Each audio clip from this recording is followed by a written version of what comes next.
नमस्कार दोस्तों, मैं डॉक्टर अभिजीत आगाशे आपको हमारे YouTube चैनल में आपका स्वागत करता हूं। पिछले 2 वीडियो में हमने देखा था इस सीरीज़ के कि एवियन है क्या, एवियन होने के रीजंस क्या हैं और अर्ली पार्ट ऑफ एवियन में क्या क्या सिम्टम्स आते हैं, यानी शुरुआत में आपको क्या क्या तकलीफ होंगी या शुरुआत में आपको क्या क्या दिक्कतें महसूस होंगी। इसी के साथ में लास्ट वीडियो में हमने देखा था कि एवियन के स्टेजेस क्या क्या होती हैं। अभी हमने देखा है एवियन का रीज़न क्या है, एवियन के स्टेजेस क्या हैं। अभी आज के वीडियो में हम लोग देखेंगे कि इसका प्रोग्रेशन प्रिवेंट करने के लिए, ये डिसीज़ आगे ना बढ़े, इसके लिए हम लोग क्या कर सकते हैं। सबसे पहले कुछ लाइफस्टाइल मॉडिफिकेशंस जो कॉमन इंपॉर्टेंट चीज़ है, जो कॉमन सेंस के ऊपर डिपेंडेंट है, जिसको आपको डॉक्टर होने की ज़रूरत नहीं, ऐसी कुछ चीज़ें बोलूँगा। जैसे अगर आपका हिप जॉइंट ख़राब हो रहा है तो उसको फर्दर इंजरीज प्रिवेंट करना, ये सबसे इम्पॉर्टेंट चीज़ है, सबसे इम्पॉर्टेंट चीज़ है। अगर आपकी बिल्डिंग का फाउंडेशन वीक हो और उसके ऊपर आप बहुत ज़्यादा लोड करेंगे तो वो बिल्डिंग गिरने वाली है। ऑन अ सिमिलर ग्राउंड्स, अगर आपके हिप का बॉल ख़राब हो रहा है, अगर आपके हिप को एवियन हो चुका है और उसके ऊपर आप बहुत ज़्यादा लोड दोगे तो वो बॉल कोलैप्स करेगा, और अगर बॉल कोलैप्स करेगा तो आगे जाके हिप खराब होना या आर्थराइटिस होना ये इनेविटेबल है। स्टेज 1, स्टेज 2 के पेशेंट्स के बारे में अगर हम कुछ बेसिक कॉमन चीज़ें अगर ऑब्जर्व करते हैं, कुछ बेसिक परहेज़ पालते हैं, तो काफ़ी हद तक हम इसको प्रिवेंट किया जा सकता है, काफ़ी हद तक हम इसको पोस्टपोन कर सकते हैं। जैसे अगर आपको एवियन डायग्नोज हो गया है, आपको स्टेज 1, स्टेज 2 एवियन है, तो सबसे पहले चीज़ करनी चाहिए, ये चीज़ है आपकी एक्टिविटी रिस्ट्रिक्शंस। जितनी ज़रूरत है सिर्फ उतना ही चलिए। ज़्यादा चलना, ज़्यादा लोड देना, यानी आप आपकी बिल्डिंग खुद से हाथ से गिराने की कोशिश कर रहे हैं तो उसके ऊपर आने वाला लोड कम कीजिए, उसके ऊपर आने वाला वेट बेयरिंग कम कीजिए, यानी चलना घूमना फिरना कम कीजिए। जंपिंग, स्पोर्टिंग एक्टिविटी, ये तो बिल्कुल बिल्कुल पूरा बंद करना चाहिए। अगर आपने जंपिंग या स्पोर्टिंग एक्टिविटी किया तो एवियन प्रोग्रेशन बहुत ही ज़्यादा फास्ट होगा। इसी के साथ में अगर आप अल्कोहल का सेवन कर रहे हैं तो इमीडिएटली अल्कोहल सेवन पूरी तरीके से 100% पूरा बंद कर दीजिए। अगर आप स्टीरॉइड्स के ऊपर हैं तो आपके डॉक्टर के साथ सलाह मसलत कीजिए कि ये स्टीरॉइड्स कम करना पॉसिबल है क्या। हो सकता है कि आपको ऐसी कुछ बीमारी हो जिसमें स्टीरॉइड लेना बहुत इम्पॉर्टेंट है। अभी इस चीज़ में अगर देखा जाए तो life will take precedence over your hip. Obviously अगर जान है तो जहान है। अगर आपने स्टीरॉइड नहीं लिया और किसी वजह से वो स्टीरॉइड आपके बाकी के सिस्टम्स के लिए बहुत इंपॉर्टेंट है, तो अनफॉर्चुनेटली ऐसे पेशेंट्स में स्टीरॉइड बंद करना मुश्किल है। जैसे कई पेशेंट्स में किडनी के बीमारियां होती हैं, कई पेशेंट्स में लीवर की बीमारियां होती हैं, कई पेशेंट्स में स्किन की बीमारियां होती है, कुछ पेशेंट्स में ब्रेन की बीमारियां होती हैं, और इस टाइप की बीमारियों में steroid becomes a life saver. अगर स्टीरॉइड नहीं लेंगे और बाकी की बीमारियां बढ़ेंगी तो फिर लाइफ में बाकी दिक्कतें बहुत आ सकती हैं। सो स्टीरॉइड बंद करने से पहले आपके ट्रीटिंग डॉक्टर को पूछना बहुत इंपॉर्टेंट है। आप अपना खुद का डिसीजन मत लीजिए। स्टीरॉइड बंद करना can be very dangerous and life threatening.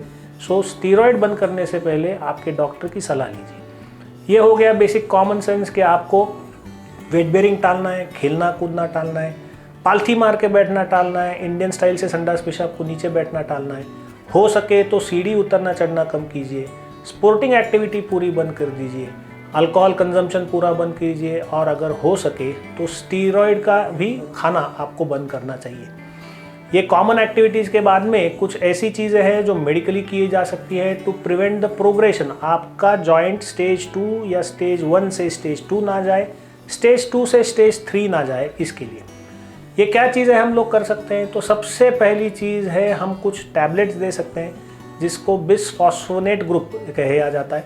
बिसफॉस्फोनेट group ये बेसिकली आपके हड्डी की ताकत बढ़ाने के लिए काम करता है, और उसी में इम्पॉर्टेंट है रिसॉर्प्शन प्रिवेंट करता है।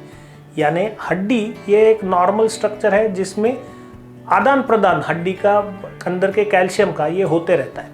अभी जब ये एवियन हो गया है, आपका बोन का ब्लड सप्लाई बंद हो गया है, तो उसमें आने वाला नया जो खून है वो बंद है। इसकी वजह से वहाँ आने वाला नया कैल्शियम ज़्यादा नहीं आ रहा है। तो हम लोग क्या कर सकते हैं, उसमें से निकलने वाला जो कैल्शियम है उसके ऊपर रोक लगा सकते हैं।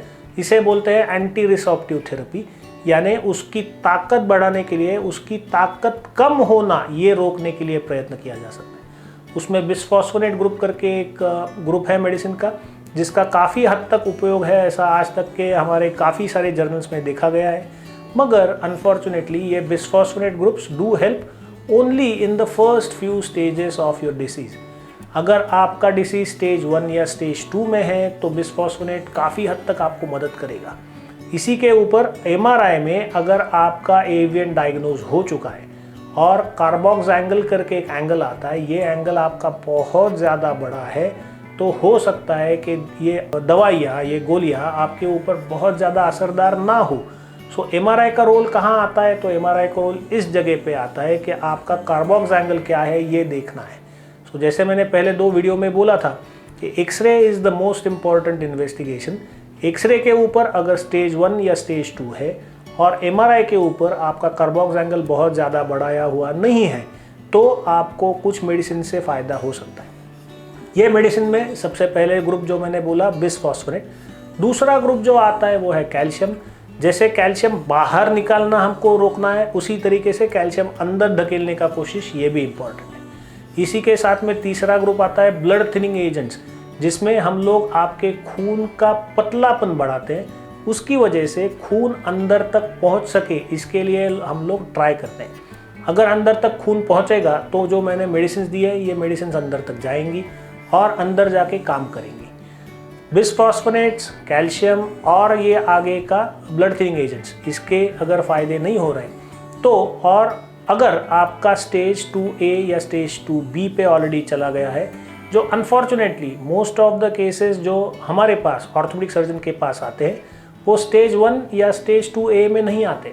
काफ़ी बार वो हमारे तक पहुँचते पहुँचते काफ़ी लेट हो जाता है और स्टेज 2A या स्टेज 2B में कोई पेशेंट्स हमारे तक आते हैं। अनफॉर्चुनेटली बहुत सारे पेशेंट स्टेज 3 में भी आते हैं। तो इस टाइम पे हम लोग कुछ ऑपरेशंस कर सकते हैं, जिसकी वजह से अंदर का जो खराब हुआ हड्डी है, जो अंदर के अंदर सड़ रहा है, जो अंदर के अंदर खराब हो रहा है, वो खराब हड्डी को हम लोग निकाल दें। वो निकालने की वजह से अंदर के यहाँ पे जो सूजन है, जो अंदर के हड्डी में खराबी है, वो निकल जाएगी और बॉडी को चांस मिलेगा कि वहाँ पे नया हड्डी बनाया जा सके। बॉडी को चांस मिलेगा कि वहाँ पे नया ब्लड सप्लाई रिस्टोर किया जा सके और आपका एवियन का प्रोसेस आगे बढ़ने के लिए रोक लग सके। इस टाइप के सर्जरीज़ में काफ़ी टाइप की सर्जरीज अवेलेबल है।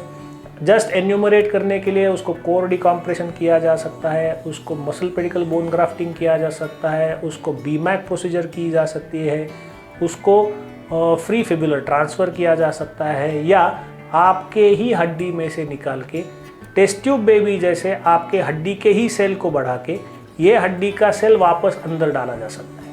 इस प्रोसीजर को टिश्यू ट्रांसफ़र या लिविंग टिश्यू डोनर ट्रांसफ़र बोलते हैं। अगले वीडियो में हम लोग ये प्रोसीजर्स के बारे में ज़्यादा सुनेंगे। अगर आपको हमारा ये वीडियो पसंद आया हो तो हमें लाइक, शेयर और सब्सक्राइब ज़रूर कीजिए। Thank you so much.